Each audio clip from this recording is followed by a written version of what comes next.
Oke, ngomong-ngomong soal tata bahasa, jujur aja, seringkali kedengarannya kaku dan ya membosankan kan? Tapi gimana kalau saya bilang itu sebenarnya adalah cetak biru paling dasar, kode sumber yang kita pakai setiap hari buat ngebangun dan nyebarin ide? Nih, coba deh dengerin fakta yang luar biasa ini. Konsep yang kita pelajarin di sekolah loh, kalimat itu ada subjek dan predikatnya, itu ternyata pertama kali dicetuskan oleh siapa coba? Plato, filsuf Yunani kuno, sekitar 2400 tahun yang lalu. Gila kan? Ini langsung nunjukin kalau tata bahasa tuh bukan cuma soal pelajaran di kelas, tapi sebuah bidang ilmu yang akarnya filosofis banget. Nah, ini kan jadi bikin kita mikir ya, kenapa sih struktur bahasa ini bisa bikin para pemikir penasaran selama ribuan tahun? Jawabannya, ternyata karena tata bahasa itu lebih dari sekedar aturan-aturan. Ini tuh sebuah sistem yang super canggih untuk ngerangkai pikiran kita. Oke, jadi di paparan kita kali ini, kita bakal sama-sama ngisi perangkat arsitek kita nih. Pertama, kita telusuri akar kuno tata bahasa, terus kita lanjut ke kata benda, gimana cara kita menamai dunia. Lalu kita lihat keanehan bentuk jamak, ini seru banget. Setelah itu kita bahas kata ganti sebagai jalan pintas. Dan terakhir kita rangkum semuanya dalam arsitektur bahasa. Sip, kita masuk bagian pertama. Akar kuno tata bahasa. Jadi, waktu Plato mulai ngotak-ngatik bahasa, itu bukan cuma buat iseng loh, dia sadar banget buat nyampein ide-ide yang rumit, kita itu butuh struktur. Dan kebutuhan akan komunikasi yang jelas dan kuat itu, ya relevan dari zaman dulu sampai sekarang, bahkan di grup chat kita hari ini. Oke, sekarang kita buka kotak peralatannya. Alat pertama yang kita ambil adalah alat penamaan. Ini adalah kata benda. Fungsinya? Ya buat ngasih label ke semua hal di sekitar kita. Mau itu benda yang bisa kita pegang, sampai ke ide-ide yang cuma ada di kepala. Jadi, apa sih kata benda itu?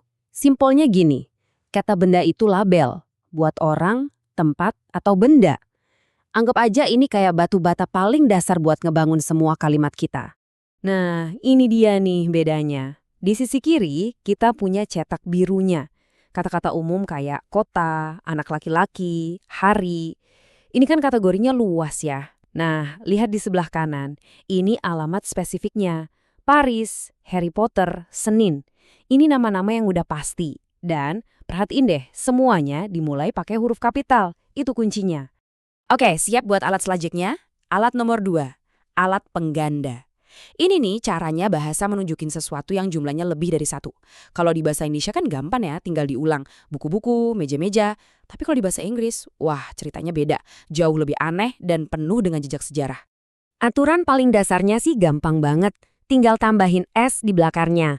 Computer jadi computers. Simple kan? Tapi ini baru permulaan. Terus, gimana kalau aturannya mulai jadi aneh? Nah, disinilah serunya. Bahasa Inggris itu penuh banget sama pengecualian-pengecualian unik yang kadang, ya, nggak masuk akal. Contoh pertama, banyak kata yang akhirnya F itu nggak cuma ditambahin S. Huruf F-nya malah berubah jadi fast, kayak leaf jadi leaves. Ini tuh sisa-sisa dari evolusi bahasa Inggris kuno loh. Lanjut, terus ada kata-kata yang berakhiran O. Sebagian dari mereka ditambahin S. Contohnya tomato jadi tomatoes. Ini biasanya terjadi sama kata-kata serapan dari bahasa lain. Nah, ada lagi nih yang lebih bandel. Kata-kata ini kayaknya nggak mau ikut aturan sama sekali. Bukannya ditambahin akhiran, mereka malah berubah total. Kayak mouse yang jadi mice. Ini jejak dari sistem jamak yang umurnya lebih tua lagi. Dan puncaknya, ada kata-kata yang nggak berubah sama sekali. Satu sheep, ya tetap sheep kalau banyak. Satu fish, tetap fish. Inilah uniknya alat pengganda kita ini. Benar-benar nggak bisa ditebak dan nunjukin kalau bahasa itu hidup dan terus berkembang. Baik, kita lanjut ke alat berikutnya. Alat yang bikin omongan kita jadi lebih efektif dan nggak bertele-tele. Alat nomor 3, alat efisiensi. Ini dia, kata ganti. Solusi jenius dari bahasa biar kita nggak ngulang-ngulang kata yang sama terus. Coba kita lihat contohnya. Daripada kita bilang, Lisa suka kucing, Lisa suka mengelus kucing-kucing itu. Kedengarannya kaku banget kan? Nah, kita pakai jalan pintasnya. Jadinya, Lisa suka kucing, dia suka mengelus mereka. Nah, jauh lebih enak didengar, jauh lebih ngalir. Tabel ini ngejelasin semuanya dengan rapih. Jadi kata ganti orang itu dibagi berdasarkan perannya di kalimat.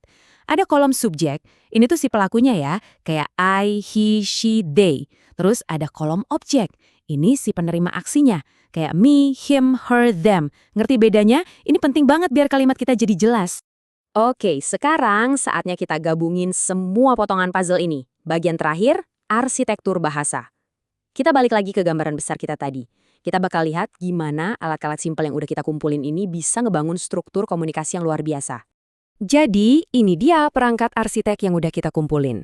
Kita punya alat penamaan alias kata benda buat ngasih label ke semua hal. Terus, alat pengganda si bentuk jamak buat ngurusin jumlah.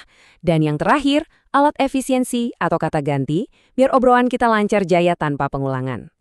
Intinya sebetulnya ini kalau kita udah paham cetak birunya, kita tuh bukan lagi sekedar pemakai bahasa, kita jadi arsiteknya. Arsitek dari ide-ide kita sendiri.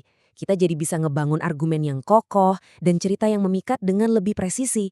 Dan ini ninggalin satu pertanyaan buat kita renungkan ya. Kira-kira aturan-aturan tersembunyi apa lagi ya yang sebenarnya ngebentuk cara kita berpikir? Karena ternyata tata bahasa itu bukan cuma soal ngomong atau nulis.